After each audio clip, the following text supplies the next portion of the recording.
Lelijaji kulinzeleke litfule izatfu letibhale phansi tekuphikisana nesicelo lesifakwe iDemocratic in Action ngemsombuluko lotako. Leli qembu lifake isicelo lesiphutfumako sekumisa mengameli Cyril Ramaphosa ekutfoleni umbiko kubanjwa kwembuso ngabhongwane. Leli qembu lithi mengameli akakakulungeli ukutfola lo mbiko njengoba nayo yatsinzeka. Lithi sekela mengameli David Mabuza kufanele kube nguye lowamukela lo mbiko.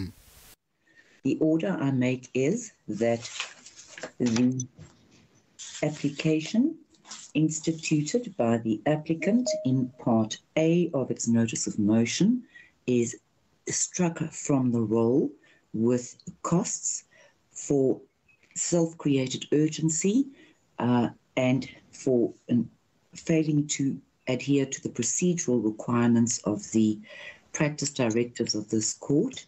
Lesicelo lesiphutfumako sifaka ngemuva kwekutsi Ramaphosa atfole lo mbiko ngendlela yokuxhumana lokholele ukuthi kube nemibuto mayelana ngekushesha kwalesicelo.